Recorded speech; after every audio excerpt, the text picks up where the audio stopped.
ચોક્કસથી સવાલ તમામ ક્રિકેટ પ્રેમીઓને થતો હશે કે આખરે એવું તો શું કારણ આવ્યું કે અચાનક જ તેને કેપ્ટન પદ છોડી દીધું।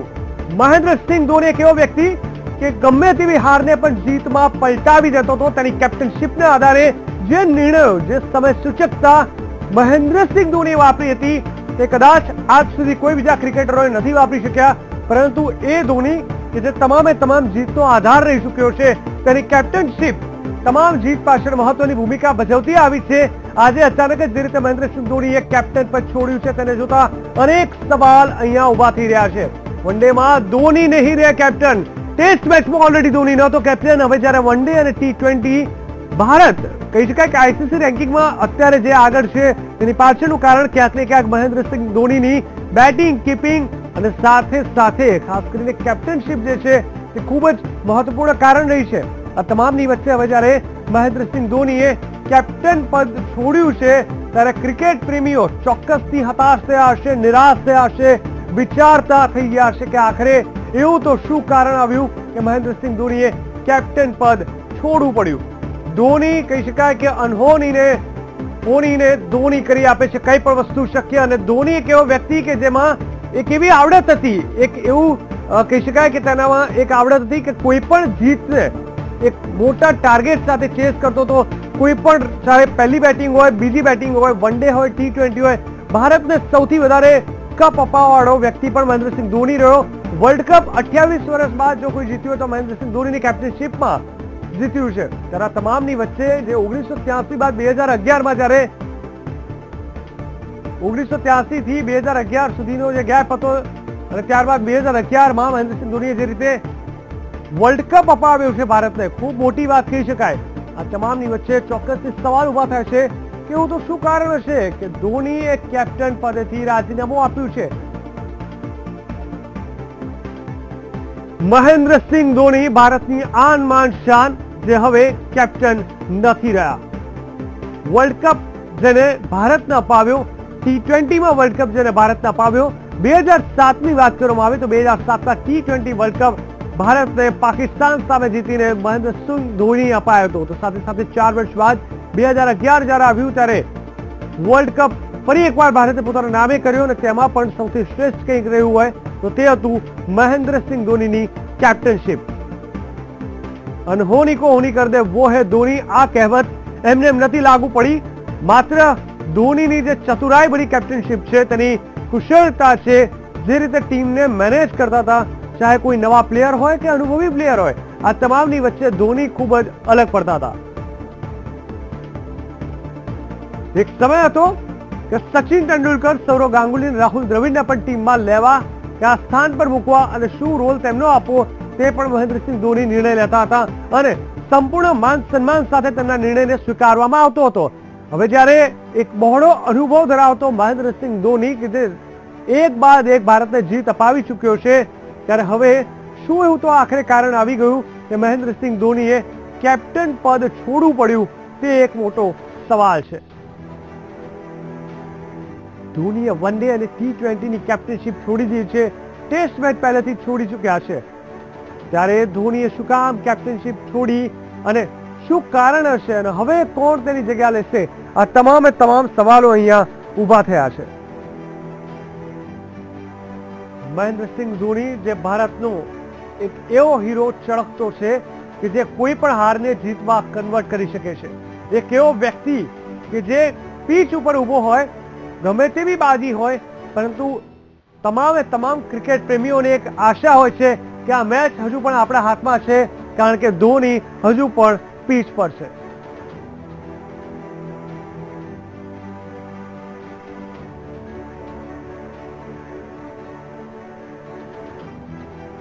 સિદ્ધાર્થજી અમારા સ્પોર્ટ્સ સંવાદદાતા નિશિત રાજગુરુ પાસે, નિશિત જણાવશો જે રીતે ભારતની આન માન શાન ગણાવતા મહેન્દ્રસિંહ ધોનીએ જે રીતે કેપ્ટનશિપ છોડી છે, ચોક્કસથી ક્રિકેટ પ્રેમીઓ વિચારતા થઈ ગયા છે, હતાશ થયા છે, નિરાશ થયા છે, કારણ કે જેને 2007માં વર્લ્ડ કપ આપ્યો, T20માં 2011માં 28 વર્ષ પછી વર્લ્ડ કપ આપ્યો અને હજુ પણ તેના આધારે જ ઘણું બધું ચાલતું હતું, મહેન્દ્રસિંહ ધોનીની કેપ્ટનશિપ જ દરેક જીત પાછળ જવાબદાર હતી, ત્યારે શું કારણ એવું તો બહાર આવ્યું છે કે કેપ્ટનશિપ છોડવી પડી? બિલકુલ જીગર, એક ચોંકાવનારા સમાચાર ક્રિકેટ પ્રેમીઓને ખાસ કરીને ભારતીય ક્રિકેટ ચાહકો માટે એટલા માટે કહી શકાય કારણ કે કેપ્ટન કુલ કોઈ એવા અણસાર ન હતા કે મહેન્દ્રસિંહ ધોની જે વન ડે અને T20ની કેપ્ટન્સી છે એ પણ આટલી જલ્દી છોડી દેશે. આ પહેલા અનેક વખત પ્રેસ કોન્ફરન્સમાં એવા સવાલ મહેન્દ્રસિંહ ધોનીને પૂછવામાં આવ્યા હતા કે ક્યારે કેપ્ટન પદ છોડે છે, પરંતુ ત્યારે પણ મહેન્દ્રસિંહ ધોની એક જ વાત પર અડા રહ્યા હતા કે હજી હું ફિટ છું અને આવનારો 2019નો વર્લ્ડ કપ પણ રમીશ. એટલે અત્યાર સુધી તમામ સમાચારોમાં અને તમામ જગ્યાએ એ ચર્ચા હતી કે 2019 સુધી મહેન્દ્રસિંહ ધોની વન ડે અને T20 ફોર્મેટના કેપ્ટન રહેશે, કારણ કે એવું પણ ન હતું કે એ વારંવાર અસફળ સાબિત થઈ રહ્યા હતા અથવા તો નિષ્ફળ સાબિત થઈ રહ્યા હતા, પરંતુ એક સફળ અને કેપ્ટન કુલ તરીકેની ઇમેજ જે એણે ઊભી કરી હતી એમના જીત અને તેમને જે મળેલી ટીમના પરફોર્મન્સના કારણે જ એ કેપ્ટન કુલ કહેવાતા હતા. અત્યાર સુધી કોઈ એવો વિવાદ પણ સામે નથી આવ્યો કે જેના કારણે મહેન્દ્રસિંહ ધોનીને પોતાની કેપ્ટન્સી છોડવી પડે.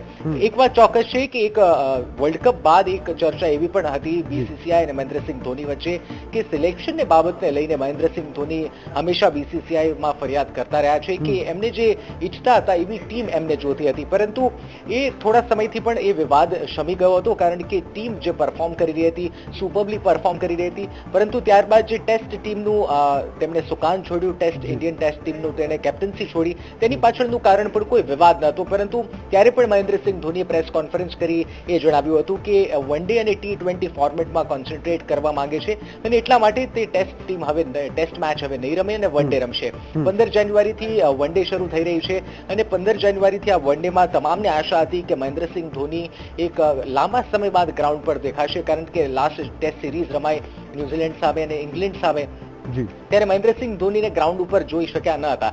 એટલે દર્શકો અને જે ચાહકો છે એમની પાસે પણ એવી જ આશા હતી કે મહેન્દ્રસિંહ ધોની 15 જાન્યુઆરી એટલે કે ઉત્તરાયણના દિવસે વાસી ઉત્તરાયણના દિવસથી જ તે ગ્રાઉન્ડ ઉપર દેખાશે અને ખાસ કરીને લોકો પણ ઈચ્છી રહ્યા હતા કે મહેન્દ્રસિંહ ધોની પોતાની સ્ટાઇલમાં ફરી એકવાર કેપ્ટન કુલ તરીકે દેખાય, પરંતુ જે કારણની વાત છે હજુ સુધી કારણ સ્પષ્ટ થયું નથી. બીસીસીઆઈ પણ ટ્વીટ કરીને આ માહિતી આપી છે કે મહેન્દ્રસિંહ ધોનીએ પોતાની કેપ્ટન્સી છોડી છે. હવે કારણ કોઈ વિવાદ છે કે પછી કારણ કંઈક બીજું છે તો થોડા સમય બાદ ખ્યાલ આવશે. સૌથી મહત્વપૂર્ણ વાત જીગર અહીંયા છે, એમણે કેપ્ટન્સી છોડી છે, એ ટીમના સભ્ય રહેશે, એક ટીમમાં પ્લેયર તરીકે રમશે જેમ બાકી પ્લેયર રમે છે. પરંતુ હવે એક વાત અહીંયા સ્પષ્ટ છે, વિરાટ કોહલીનો જે સફળતા રહી છે આ 2016ના વર્ષ દરમિયાન, એટલે વિરાટ કોહલી માટે પણ હવે કેપ્ટન્સીનું જે દાવેદારી પદ હતું એ મોકલું થઈ ગયું છે મેદાન, કે હવે કદાચ શક્ય છે કે ટેસ્ટ ટીમની જેમ વન ડેમાં પણ વિરાટ કોહલીને કેપ્ટન બનાવવામાં આવે. પરંતુ આ ઇનિશિયલ જે સમાચાર આવી રહ્યા છે, જે પ્રાથમિક સમાચાર આવી રહ્યા છે, મહેન્દ્રસિંહ ધોનીએ કેપ્ટન્સી છોડી છે, એક પ્લેયર તરીકે હવે ટીમમાં સામેલ થશે, એટલે કે શક્ય છે કે જાન્યુઆરીમાં જે સિરીઝ શરૂ થઈ રહી છે તેમાં મહેન્દ્રસિંહ ધોની એક પ્લેયર, એક ખેલાડી તરીકે એન્ટ્રી મારે. પરંતુ સૌથી મોટો સવાલ અહીંયા એ પણ ઉભો થઈ રહ્યો છે કે તો હવે કેપ્ટન માટે કોણ? શું વિરાટ કોહલીને જ ટેસ્ટની જેમ સુકાન સંભાળવામાં આપવામાં આવશે? કારણ કે ક્રિકેટ એક્સપર્ટ્સ આ પહેલા સુનિલ ગાવસ્કરથી માંડી કપિલ દેવ પણ કહી ચૂક્યા છે કે બહુ જલ્દી કહેવાશે વિરાટ કોહલીને વન ડેના કેપ્ટન બનાવવા, કારણ કે યુવા ખેલાડી છે, જોશ એમાં પૂરતો છે, પરંતુ એ ટેસ્ટ પૂરતું સીમિત છે, કારણ કે લાંબી ફોર્મેટની ગેમ છે અને એમાં વિચારવાનો સમય મળતો હોય છે. પરંતુ વન ડેમાં instant decision wise captain cool એટલે કે એક શાંત મગજ અને એક ધૈર્યથી કામ કરતા લોકોની જરૂર છે, કેપ્ટનની જરૂર છે. ત્યારે ઘણા સવાલ આ સમાચારથી ઉભા થાય છે જીગર, પરંતુ એ થોડા જ સમયમાં ખ્યાલ આવી જશે કે હવે કેપ્ટન કોણ બનશે. અને મહેન્દ્રસિંહ ધોની ખાસ આટલા સફળ, જેણે આટલા 28 વર્ષ બાદ વર્લ્ડ કપ અપાવ્યો, ત્રણેય ફોર્મેટમાં ભારતને ચેમ્પિયન બનાવ્યા, એનો રેકોર્ડ પણ જીગર નજર કરીએ તો ખૂબ સારો રહ્યો છે. મહેન્દ્રસિંહ ધોની 199 મેચમાં કેપ્ટન્સી કરી ચૂક્યા છે અને જે વિનિંગ રેશિયો છે 60% છે, એટલે વિશ્વના ત્રીજા સફળ કેપ્ટન ગણાય છે જીગર. બિલકુલ નિશ્ચિત, આપની વાત બિલકુલ સાચી છે. વિરાટ કોહલીની જ્યાં સુધી વાત છે, હું આપને એ કહેવા માંગીશ કે બે પ્રકારના પ્લેયર હોય છે. એક તો લીડર હોય છે જે કેપ્ટનશીપ કરતા હોય છે, બીજા પરફોર્મર હોય છે. સચિન તેંડુલકર કહેવાય કે ક્રિકેટના ભગવાન ગણાય છે. એ ખૂબ સારા પરફોર્મર હતા, પરંતુ એક સારા લીડર નતા થઈ શક્યા, એટલે કે સારા કેપ્ટન નતા થઈ શક્યા, એ એમનો રેકોર્ડ બોલે છે અને પ્રામાણિકપણે સ્વીકારતા પણ હતા. વિરાટ કોહલી નો ડાઉટ ખૂબ સારું પરફોર્મ કરી રહ્યા છે અને કદાચ કરશે પણ ખરા, પરંતુ કેપ્ટનશીપનો બોજ અગર તેના પર આવશે તો બિલકુલ એ જરૂરી ના સમજી શકાય કે જે રીતે મહેન્દ્રસિંહ ધોનીએ કેપ્ટનશીપ કરી છે એવી જ તે કરી શકશે. આ તમામની વચ્ચે એ પણ કહેવા માંગીશ કે જ્યારે ટેસ્ટ મેચમાંથી તેમને કેપ્ટનશીપના પદેથી હટ્યા હતા ત્યારે અચાનક જ તેમને ત્યાંથી નીકળી ગયા હતા અને કહી દીધું હતું કે વન ડે અને T20માં કોન્સન્ટ્રેટ કરવા માંગુ છું. અહીંયા પણ એવું જ કંઈક જોવા મળી રહ્યું છે. અચાનક જ આ પ્રકારના સમાચાર આવ્યા છે કે વન ડે અને T20માં તેઓ હવે કેપ્ટન નહીં રહે. તો શું લાગે છે, ક્યાંક ને ક્યાંક પડદા પાછળ કંઈક રંધાઈ રહ્યું હોય તેવી શક્યતા છે ખરા કે બીસીસીઆઈ કે ટીમ કે મહેન્દ્રસિંહ ધોની વચ્ચે કોઈ પણ પ્રકારનો વિવાદ હોય?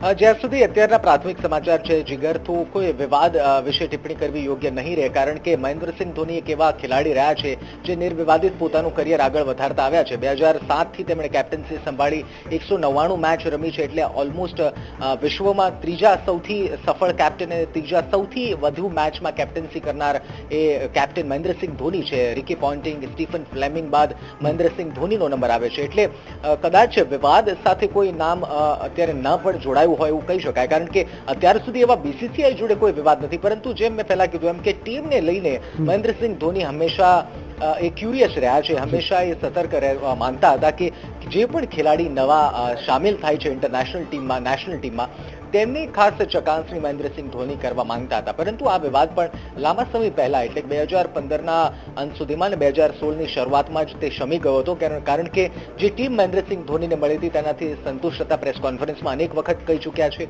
મોટા ભાગના પ્લેયર્સના જે પરફોર્મન્સ છે તેના વખાણ પણ કરી ચૂક્યા છે. પરંતુ ફિટનેસ કદાચ એક સવાલ હોઈ શકે, પરંતુ ફિટનેસ વાઇઝ પણ 2015 થી 16 સુધીમાં મહેન્દ્રસિંહ ધોનીના જેટલા પણ નિવેદન આવ્યા છે અથવા તો જેટલા પણ સવાલ તેને રિટાયરમેન્ટના પૂછવામાં આવ્યા છે કે કેપ્ટન્સી છોડવાના પૂછવામાં આવ્યા છે, ત્યારે પણ મહેન્દ્રસિંહ ધોની એક જ રટણ કર્યું છે કે હાલ ફિટ છે અને 2019નું તે વર્લ્ડ કપ રમવા માંગે છે. અને આવી ઘણી બધી પ્રેસ કોન્ફરન્સ જોવા મળી છે જેમાં મહેન્દ્રસિંહ ધોનીએ પત્રકારોની મજાક પણ ઉડાવી હોય. આ એક ઘટના ન્યુઝીલેન્ડ ઓસ્ટ્રેલિયામાં પણ બની હતી, જ્યારે ભારતે મેચ જીતી હતી ત્યારે મહેન્દ્રસિંહ ધોનીને એક વિદેશી પત્રકારે સવાલ પૂછ્યો અને ત્યારે પણ મહેન્દ્રસિંહ ધોનીએ તેને સ્ટેજ ઉપર એટલે કે પ્રેસ કોન્ફરન્સ બોક્સમાં બોલાવીને તેને જવાબ આપ્યો. તો આવી અનેક ઘટનાઓ છે. પરંતુ જે વિરાટ કોહલીની આપણે વાત કરીએ એ વાત 100% સાચી સાબિત થઈ શકે છે. પરંતુ એક વાત એ પણ અહીંયા ધ્યાનમાં લેવા જેવી છે જીગર, કે ટેસ્ટમાં જે રીતે વિરાટ કોહલી કેપ્ટન્સી કરતા આવ્યા છે અથવા તો 2016માં જે તેનું બેટથી અને મગજથી એટલે કે કેપ્ટન્સી પરફોર્મન્સ રહ્યું છે, ધમાકેદાર રહ્યું છે. એક પણ ટેસ્ટ મેચ ભારત 2016માં હાર્યું નથી અને તેનું કેપ્ટન્સી વિરાટ કોહલીએ કરી છે. એટલે કદાચ એ પરફોર્મન્સને જોતા બીસીસીઆઈના મનમાં જે દાવેદારી હોય તે વિરાટ કોહલીના નામે ચોક્કસથી હોય. પરંતુ જે રીતે એક્સપર્ટ્સ કહી રહ્યા છે કે ટેસ્ટ ફોર્મેટ અને વન ડે ફોર્મેટ ને T20 ફોર્મેટ, આ ત્રણેય ફોર્મેટમાં જમીન આસમાનનો ફરક હોય છે. ટેસ્ટમાં 5 દિવસ મળે છે નિર્ણય લેવા માટે અથવા તો સમય મળે છે નિર્ણય લેવા માટે, પરંતુ વન ડેમાં 50 ઓવરની જ્યારે એક ઇનિંગ શરૂ થાય છે ત્યારે ઓન ફિલ્ડ પ્લેયર્સની સાથે અથવા તો એક ગ્રુપ ન બનાવીને ચર્ચા કર્યા વગર ડિસિઝન લેવાનું હોય છે. કદાચ એ લેક ઓફ ડિસિઝન વિરાટ કોહલીમાં હોઈ શકે છે. પ્લેયર વાઇઝ એ આપણે જેમ કીધું કે એક પરફોર્મર વાઇઝ વિરાટ કોહલી ધમાકેદાર અને એક શાનદાર બેટ્સમેન સાબિત થયા છે. પરંતુ મહેન્દ્રસિંહ ધોનીનું કેપ્ટન્સી છોડવા પાછળનું કારણ હવે આ દેશનો કદાચ અત્યારથી સૌથી મોટો સવાલ થઈ જશે છે. બિલકુલ નિશ્ચિત, જે પ્રકારે વિરાટ કોહલી અને મહેન્દ્રસિંહ ધોનીની વાત કરવામાં આવે તો ચોક્કસથી સૌથી વધારે શક્યતા ક્યાંક ને ક્યાંક વિરાટ કોહલી પર આપણે આપી શકીએ. નિર્ણય જે પણ આવે આ તમામની વચ્ચે એટલું ચોક્કસ છે કે મહેન્દ્રસિંહ ધોની જે કેપ્ટન કુલ ગણાતા હતા, ક્રિકેટની પરિભાષા એક સમય એવી હતી, આપણે જોતા આવ્યા છે વર્ષો વર્ષથી, કે જે ખૂબ જ અગ્રેસિવ છે. આપણને પણ ખ્યાલ છે આપણે ઇન્ડિયન કેપ્ટનમાં સૌરવ ગાંગુલી જે વન ઓફ ધ કહેવાય કે બેસ્ટ કેપ્ટન રહી ચૂક્યા છે, ખૂબ જ અગ્રેસિવ રહી ચૂક્યા હતા. ઘણા બધા ટીમમાં આપણે એવા કેપ્ટન જોયા છે જે ટીમને હેન્ડલ કરતા આવ્યા છે, પરંતુ મહેન્દ્રસિંહ ધોની ખૂબ જ શાંતિથી, ચતુરાઈથી બોલરને સંભાળતા હતા, ઓન ફિલ્ડ બધાને સંભાળતા હતા. બેટિંગમાં જ્યારે હતા ત્યારે પણ આખી ટીમને જ્યારે 7-7, 8-8 વિકેટ પડતી હતી ત્યારે તેની બુદ્ધિશક્તિનો ઉપયોગ કરીને ખૂબ શાંત રહીને હારેલી બાજુને જીતમાં કન્વર્ટ કરતા હતા. આ કદાચ તેમનો સ્વભાવ હતો. વિરાટ કોહલી બિલકુલ અગ્રેસિવ છે, તો લાગે છે કે એક વ્યક્તિ જે બિલકુલ નિર્વિવાદિત રહ્યો, જેનો કોઈ વિવાદ નથી રહ્યો, જેનું પરફોર્મન્સ સારું છે, જેને 2 વર્લ્ડ કપ અપાયેલા છે, T20 અને વન ડેમાં બંનેમાં એક અપાયો છે, આ વ્યક્તિ અચાનક જ આ રીતે કેપ્ટન પદેથી હટી જાય અને દેશની જનતા કહી શકાય કે ક્રિકેટ એક ધર્મ છે આપણા ભારત માટે, કઈ રીતે લોકો સ્વીકારી શકશે? કારણ કે કારણ શું છે તેના સિવાય લોકોને ચેન નહીં પડે જાણે વગર. શક્ય છે કે આવતીકાલે અથવા તો થોડા સમયમાં પણ મહેન્દ્રસિંહ ધોની અથવા તો બીસીસીઆઈ આ બાબતની પ્રેસ કોન્ફરન્સ કરીને આ તમામ માહિતી આપે કે શું કારણ હોઈ શકે. પરંતુ જ્યાં સુધી કેપ્ટન્સી છોડવાનો જ્યાં સુધી નિર્ણય છે તો એ બીસીસીઆઈ નહીં પરંતુ એક ખેલાડીનો હોતો હોય છે. આ પહેલા પણ રાહુલ દ્રવિડની વાત હોય, સચિનની વાત હોય, તે પોતે આ નિર્ણય લઈ ચૂક્યા છે. એટલે ભૂતકાળમાં ભારતીય ક્રિકેટમાં આવા સમય જોવામાં આવ્યો છે, પરંતુ આટલા ધ્રાસકાજનક સમાચાર મળ્યા એવી રીતે જોવામાં નથી આવ્યો. પરંતુ એક ઇન્ડિવિજ્યુઅલ મહેન્દ્રસિંહ ધોનીનું ડિસિઝન હોઈ શકે છે કે અને થોડી જ વારમાં કદાચ એ ખ્યાલ આવી જશે કે શું કારણ મનાઈ રહ્યું છે. રહી વાત વિરાટ કોહલીના એગ્રેશનની, તો એ 100% વાત સાચી છે કે સૌરવ ગાંગુલી જેટલા એગ્રેસિવ ફિલ્ડમાં હતા એટલા અત્યાર સુધી કદાચ કોઈ કેપ્ટન ભારતને મળ્યા નથી. પરંતુ હરેક ખેલાડીનું જીગર એક વે ઓફ પરફોર્મિંગ અથવા તો વે ઓફ ટેકલિંગ અલગ હોય છે ગ્રાઉન્ડ ઉપર. સામે તરફે આપણે કપિલ દેવ જોઈએ. કપિલ દેવ પણ એક એગ્રેસિવ બોલર ચોક્કસથી હતા, પરંતુ જ્યારે કેપ્ટન્સીની વાત આવી તો તેણે વર્લ્ડ કપ જીતાડ્યો. એ જ એગ્રેશને વર્લ્ડ કપ જીતાડ્યો. તો બીજી તરફ કમ્પેર કરીએ મહેન્દ્રસિંહ ધોની આટલા કુલ માઇન્ડેડ, આટલા સોફ્ટ નેચર્ડ ફિલ્ડ ઉપર એણે પણ વર્લ્ડ કપ જીતાડ્યો. એટલે કમ્પેરેટિવલી એક વે ઓફ વર્કિંગ હરેક કેપ્ટનનું અલગ હોય છે. ભૂતકાળમાં પણ આવા અનેક બનાવ બની ગયા છે. રાહુલ દ્રવિડ એક સારા પ્લેયર હતા, એ વોલ ઓફ ઇન્ડિયા કહેવામાં આવતા હતા, પરંતુ એ સફળ કેપ્ટન સાબિત ન થયા. સચિન તેંડુલકર એક શ્રેષ્ઠ, એક માસ્ટર બ્લાસ્ટર કહેવાય છે, લેજેન્ડરી બેટ્સમેન, લેજેન્ડરી પ્લેયર, પરંતુ એ સારા કેપ્ટન સાબિત ન થયા. એટલે વિરાટ કોહલી માટે એ શક્ય છે કે કદાચ એમને કેપ્ટન પદ આપવામાં આવે તો કદાચ એ સફળ સાબિત થઈ પણ શકે ને ના પણ થઈ શકે. એ પરિસ્થિતિને આધીન એક હંમેશા એક પ્રેઝમ્પશન ને એઝમ્પશન હંમેશા ક્રિકેટ માટે રહેતું આવ્યું છે.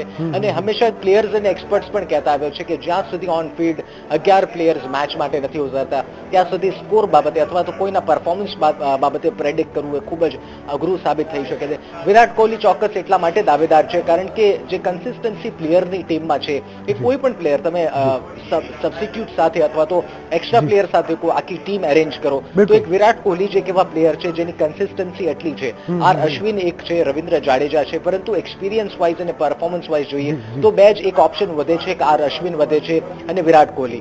એમાંથી વિરાટ કોહલી એટલા માટે પસંદ થઈ શકે છે કારણ કે વિરાટ કોહલી પાસે કેપ્ટન્સીનો તો એક્સપિરિયન્સ છે જ. વિરાટ કોહલી નાની સિરીઝમાં, નાની મેચમાં કેપ્ટન્સી કરી ચૂક્યા છે.